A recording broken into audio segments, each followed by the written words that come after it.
Hello, अस्सलाम वालेकुम। मैं प्रोफेसर शमीम अहमद अपने यूट्यूब चैनल पर आप लोगों से मुखातिब हूँ।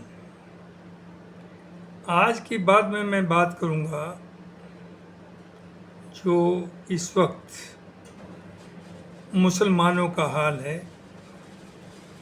ख़ास तौर से जो ये क्लेम करते हैं कि we are the follower of Islam. क्या रियली वो इस्लाम के फॉलोअर हैं? और क्या इनके पास कोई विज़न है, कोई सोच है? इसके बारे में बात होगी। देखिए, जहाँ तक इंडिया के अंदर मुसलमानों का मामला है, वो पॉलिटिकली और सोशली पिछले 12 साल में यानी 2014 से ख़ास तौर पर, इवन उससे पहले भी काफ़ी हद तक आइसोलेट कर दिए गए हैं। अब तो हाल ये है कि जिन लोगों को पावर में आने के लिए आपका वोट चाहिए, जो अपने को क्लेम करते हैं वो सेकुलर हैं,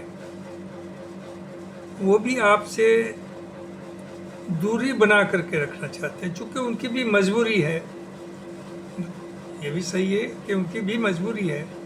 उन्हें सिर्फ आपका वोट नहीं चाहिए, उन्हें जो मेजॉरिटी कम्युनिटी है उसका भी वोट चाहिए, और तभी कोई आदमी आगे बढ़ पाएगा, जो सच्चाई है। लेकिन ये इस तरह का माहौल जो बना है वो 2014 के बाद बना है। उससे पहले ज़्यादातर पार्टीज को सभी तरह के लोग वोट देते थे और कोई इस तरह का टकराव नहीं होता था। लेकिन अब अगर एन मास आप वोट किसी पार्टी को देते हैं, या कोई आपके बलबूते पर यानी आपकी मैसिव सपोर्ट से पावर में रही, तो उस पर तो अपीजमेंट के चार्जेस लग जाते हैं, उस पर तुष्टीकरण, और इवन उसे कहा जाता है कि मुस्लिम कांग्रेस, पाकिस्तानी कांग्रेस, इस तरह का नाम दिए जाते हैं। तो इन हालात में दूसरी तरफ आप देखिए, सोशली मोहन भागवत जी ये कह चुके हैं, जो कि एक आइडियल है हिंदुत्व वालों के लिए, सब हिंदूज के तो लिए नहीं है, लेकिन फिर भी एक बहुत बड़ा तबका उनका अनभक्त है, उन्हें एक रिलीजियस बड़ी फिगर माना जाता है। उन्होंने ये कहा है कि तकरीबन 25 करोड़ मुसलमान, 6 करोड़ क्रिश्चियंस की हम घर वापसी करेंगे। कैसे करेंगे? वैसे तो ये एक मजाक ही बन के रह जाएगा, ये मुमकिन ही नहीं है, लेकिन सर्टेनली आप वो टैक्टिक्स यूज़ कर रहे हैं, जिस तरह से आप कम्युनिटी को टारगेट कर रहे हैं, आप ये समझते हैं कि उस दहशत में आकर के ये लोग हो सकता है खुद भी घर वापसी करें। जो ऐसा होगा नहीं, बहुत टाइम लगेगा, इट्स नॉट सो इजी जितना सा। दूसरी तरफ जो आपके नेशनल सिक्योरिटी एडवाइज़र हैं डोभाल साहब, उन्होंने जो एक रिसेंटली बयान दिया था, अब पुरानी बातें याद दिलाई लोगों को, यूथ को, कि किस तरह से मुसलमानों के सामने जुर्म किया है, हिंदूज़ के साथ, ये सब बातें करी हैं मुसलमान बादशाहों ने, क्या किया है, और उन्हें इस तरह से उकसाया भी है कि वो हथियार हाथ में ले करके उसका बदला लें। अब आप सोचिए, आप नेशनल सिक्योरिटी एडवाइज़र हैं, आपसे एक्सपेक्ट किया जाता है कि इंटरनली आप पीसफुल माहौल बनाएं, और नो डाउट सभी को आपके साथ रहेंगे। दूसरी तरफ एक नया जो और तरीका चल रहा है मुल्क में, कि अगर कोई बीजेपी को, रूलिंग पार्टी को या गवर्नमेंट में कोई कमी निकालता है या पॉइंट आउट करता है, तो उसे आप देशद्रोही बताते हैं। पहले तो ये तय हो जाना चाहिए कि देशद्रोही कौन है। किसी रूलिंग पार्टी या किसी हुकूमत की मुखालफत करना देशद्रोह में नहीं आता, और ये राइट होता है अपोजिशन का या वीकर सेक्शंस का कि वो अपनी आवाज़ उठाएं और गवर्नमेंट की गलत पॉलिसीज़ को क्रिटिसाइज़ करें और उसके खिलाफ सड़कों पर आएं। लेकिन यहाँ हो क्या रहा है कि अगर आप बोलें तो आपको देशद्रोही का एक खिताब दे दिया जाता है, आपका जो असर होता है आप सबके साथ। तो देशद्रोह वो चीज़ है कि एक मुल्क के इंटरेस्ट के खिलाफ अगर आप कुछ बोलते हैं तो सर्टेनली आपको सज़ा मिलनी चाहिए, और वो किसी भी मुल्क के अंदर ये अलाउ नहीं किया जाता, करना किया जाना चाहिए कि वो आप मुल्क के इंटरेस्ट से ऊपर किसी और इंटरेस्ट को माने। तो जहाँ तक मुसलमानों को, उन्हें भी ये चाहिए कि इस तरह की कोई बात चाहे गुस्से में हो या कुछ भी हो ना करें जिससे कि एक गलत मैसेज जाए। We are Indians, we have to be with India and we should be loyal to our own country. लेकिन जो इस वक्त चल रहा है कि अगर हुकूमत गलत काम कर रही है, रूलिंग पार्टी गलत कर रही है और उसके ऊपर आप बोलते हैं तो आपको कहते हैं आप तो देश के दुश्मन, देशद्रोही हैं। और सर्टेनली न जाने कितने लोगों को जेल में भी डाला जा रहा है। तो इस चीज़ के लिए मुसलमान तो बहुत ज़्यादा नहीं कर सकता, लेकिन याद रखिए कोई भी पार्टी हो, कोई भी ग्रुप हो, जो भी पावर में आता है वो एक दिन जाता है। ज़िंदगी भर कोई भी पावर में नहीं रहा। एक ज़माने में कांग्रेस में भी पार्लियामेंट के अंदर 400 से ज़्यादा सीट्स जीती, लेकिन अब 12 साल से वो पावर से बाहर है। ऐसे ही हर पार्टी के साथ होता है। तो ये सोचना कि जो रूलिंग पार्टी आज है, जो रूल कर रहे हैं, ये ज़िंदगी भर रूल करेंगे, ऐसा नहीं है। ये चेंज होगा। और रूल करने वालों को भी ये सोचना चाहिए कि जब हमारे हाथ में हुकूमत नहीं रहेगी, दूसरे आएंगे, तो उन्हें वो ऐसा कोई मौका ना मिले कि वो आपको पुरानी यादें दिलाएं और उसका आपसे बदला ले। आपको भी बचना चाहिए, लेकिन ऐसा हो नहीं रहा है। जहन में यह है इस वक्त RSS बीजेपी के one language, one religion, one nation. और ये भी मैं समझता हूँ बहुत बड़ा एक धोखा है, चूँकि आप जब वन नेशन वन रिलीजन की बात करें तो रिलीजन तो एक है, लेकिन आपस में बंटवारा कितना है। आप, जो मैं पहले भी कहा था कि बटेंगे तो कटेंगे, एक रहेंगे तो हम स्ट्रॉन्ग, बिल्कुल 2000% आई एग्री विद दिस। लेकिन ये जो आप नारा है वो किसी एक ख़ास कम्युनिटी के अगेंस्ट आप उसे यूज़ कर रहे हैं। दिल से आप ये बात नहीं कह रहे हैं।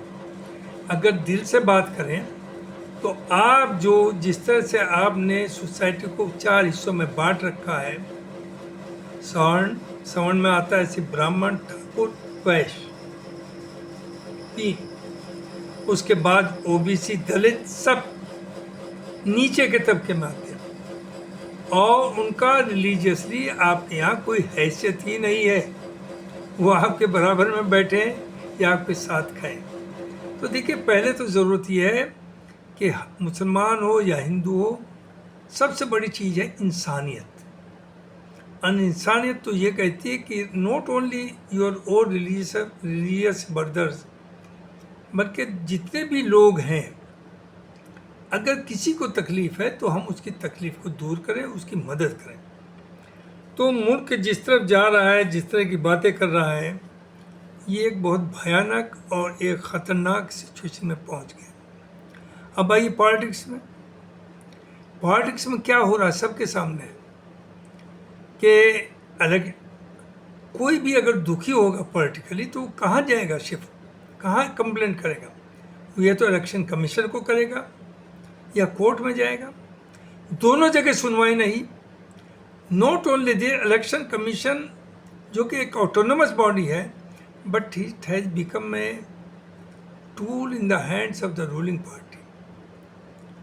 दूसरे टूल्स हैं ED है, CBI है, इनकम टैक्स है, and so many other agencies, जिसको हुकूमत जो है यूज़ कर रही है अपने लिहाज से।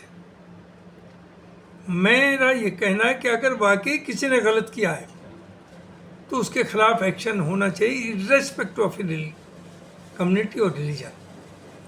मुसलमान अगर गलत करता है तो वो उसकी सही इंक्वायरी हो, सही इन्वेस्टिगेशन हो और उसे हैंग करिए आप। लेकिन देखने में क्या आ रहा है कि कोई इंसिडेंस होता है, आप लोगों को गिरफ्तार कर लेते हैं, 10-10, 12-12 साल ट्रायल नहीं होता, जेल में रहते हैं। अब जब उनका ट्रायल होता है तो आपके पास कोई सबूत नहीं होता और उन्हें बाइज्जत बरी आप कर देते हैं 15 साल, 10 साल, 20 साल के बाद। तो उनका करियर तो आपने तबाह कर दिया। और ये ख़ास तौर से जो रूलिंग पार्टी के अपोनेंट्स हैं, उसमें नॉन मुस्लिम भी हैं, हिंदू भी हैं यानी, but majority of them are Muslims. तो ये व्यवस्था आपको चेंज करनी चाहिए और इन्वेस्टिगेशन एजेंसी को ये मैसेज देना चाहिए कि अगर रियली देखिए, गलती तो उनसे भी हो सकती है, आपसे भी हो सकती है, हमसे भी, लेकिन अगर डेलिब्रेटली वो किसी को बगैर किसी प्रूफ के फंसाते हैं तो उन ऑफिसर्स को कंपनसेशन देना पड़ेगा, उनके खिलाफ एक्शन हो। लेकिन आप ये कह करके कि वो हमारी फोर्सेस डिमोरलाइज हो जाएंगी अगर हमने एक्शन लिया, तो इसका मतलब क्या है?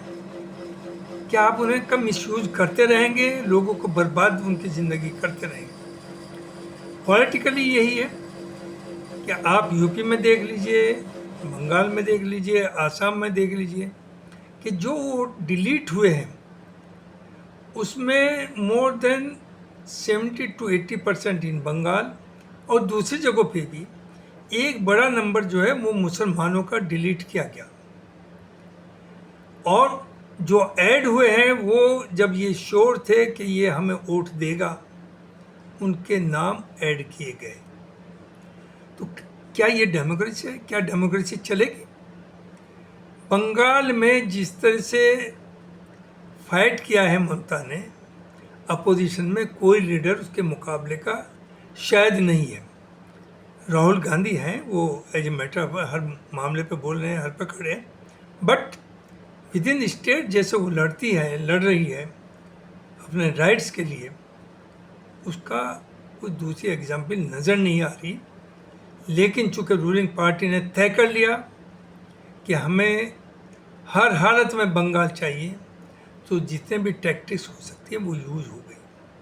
और ये याद रखिए, व्हाट आई फील, अभी 2 दिन है रिजल्ट आने में, कि देज एवरी पॉसिबिलिटी, 3 दिन है, 4 तारीख को आएगा, कि बंगाल को बीजेपी बाय हुक्स और क्रूज कैप्चर करेगी।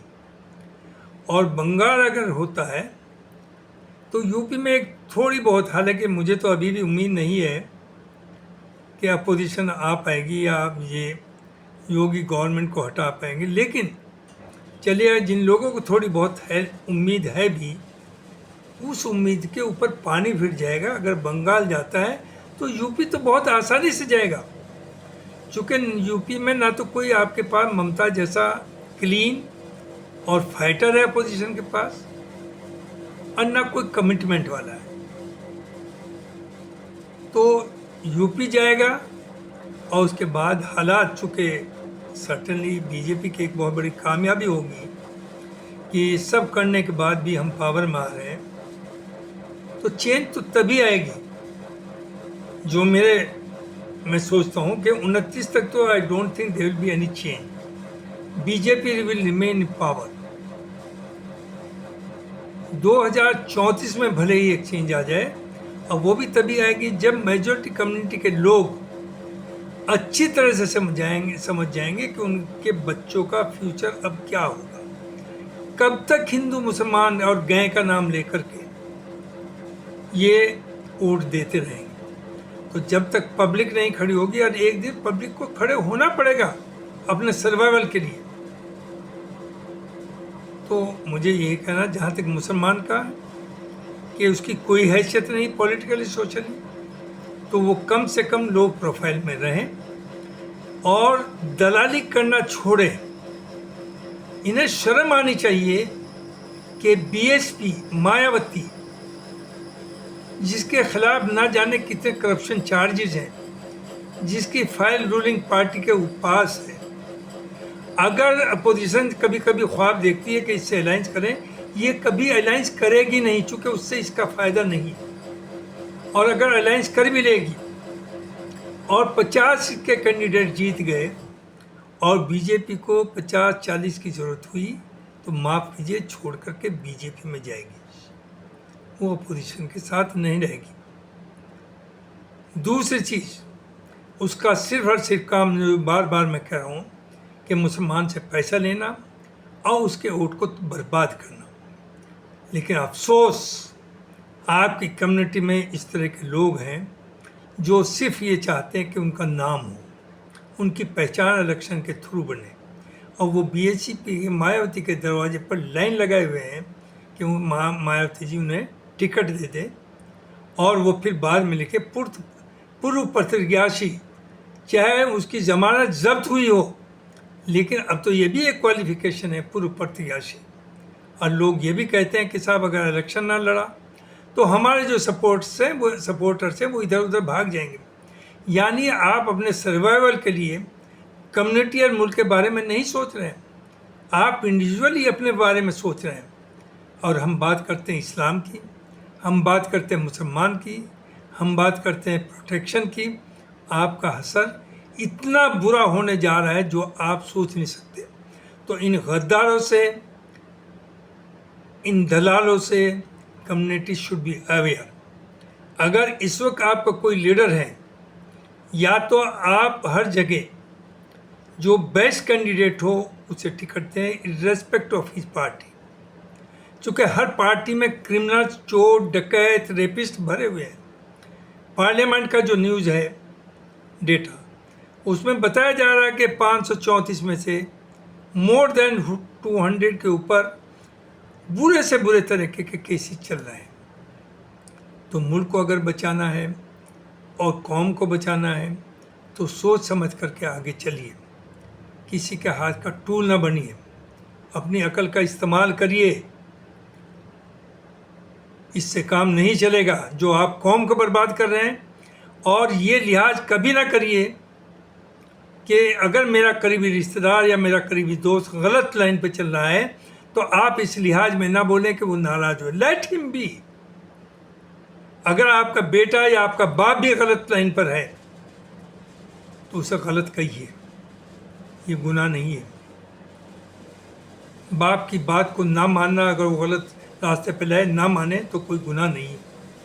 तो ये सब चीज़ें मैं कहना चाहता हूँ। बहुत बहुत शुक्रिया, टाइम आपका बोल लिया। अभी बाद में और कुछ बातें करेंगे। Thank you very much.